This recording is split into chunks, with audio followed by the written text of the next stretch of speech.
too much of an explanation unless you've been living under a rock for the last 2 months to where you haven't seen this hero on defense, but most of you have. You remember how annoying this thing was and how much of an issue it was on your bank account.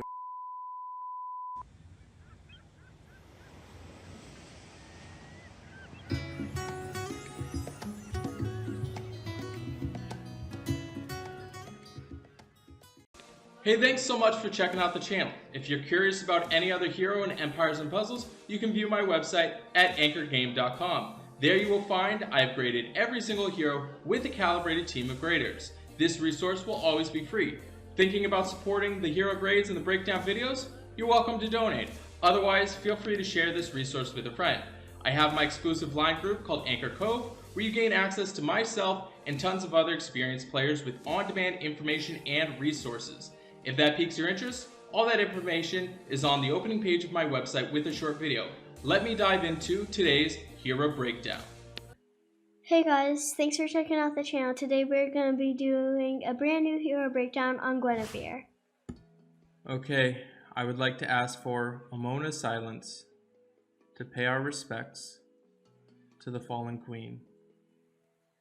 She has lost her position as the #1 tank overall in Empires and Puzzles. I'm really sorry about your luck. She's got 669 on her attack, 778 on her defense, and 1347 on her health. Obviously, her attack isn't that great. Her defense, though, it's substantial. It definitely helps her out a bit. She runs in at average speed. She's part of the Knights of Avalon, which means that she gives some bonuses. 2, 3, 4, 5 heroes. Changes anywhere between 5 to 20% on the critical chance, and anywhere between 4% and 13% on the healing.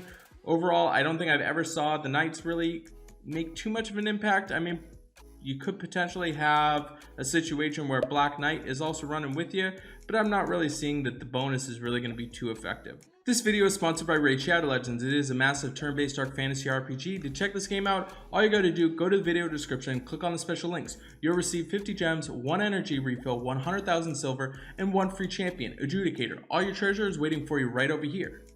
She reduces the mana from all enemies by 20%.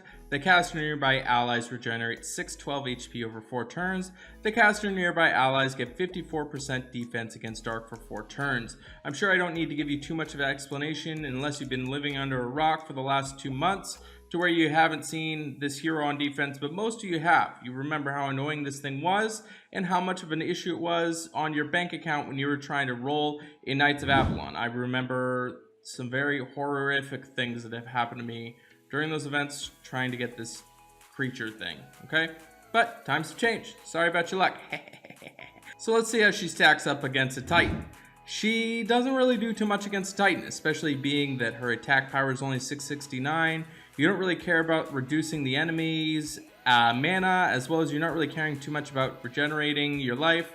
And I guess there is something to be said about getting 54% defense against dark for 4 turns. That does help out. She does have a C grade on the Titans, mostly because her attack is so low and most of her hero specials literally do nothing in terms of Titans. So she does have a C grade there. She did get bumped down. As far as offense though, she does have some usability. I have seen more players using her, mostly because at average speed, knocking out the mana does come into play, and then she does set it up so she's going to be making it so it regenerates for 4 turns. Not so much the defense against dark, but she does get a B- grade on offense because she can be used effectively on offense, but overall I'm not really excited to put her in on offense. There's a whole lot better other heroes that you could be using.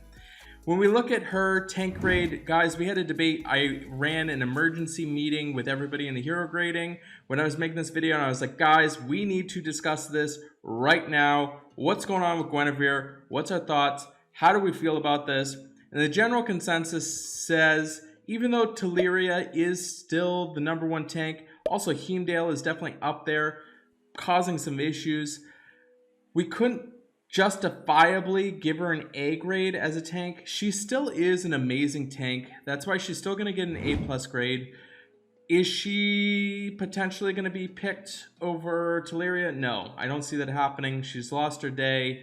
Honestly, I'm excited for how things have changed, and now you have a whole lot new scenery when it comes to Empires and Puzzles, because I really got sick of fighting her for the last 2 years. especially playing at such a high level. I was always fighting against Guinevere, but I would say Telluria definitely steals that title. I don't think that justifiably she's changed enough to where she drops down to an A grade. I was definitely debating back and forth. That might change in the future, but she still is a really solid tank if you don't have Telluria and if you're running yellow. Absolutely, she's definitely still the #1 tank in yellow, so I still love her there. She's still got the A+ grade though. Okay, as far as a flank goes, she does get a B grade there, mostly because she does have some usability as a flank, especially with Telluria. She could help out.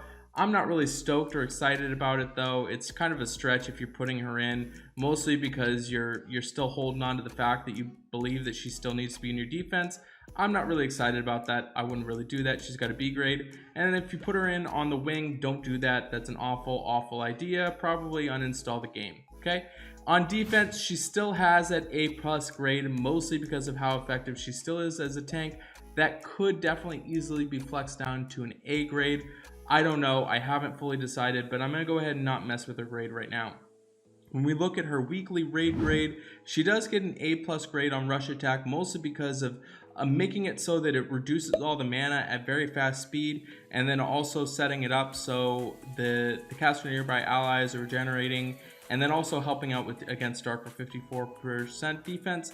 Still is going to be awesome on rush attack. Still gets an A+ grade there because she can still be quite effective just reducing all the mana.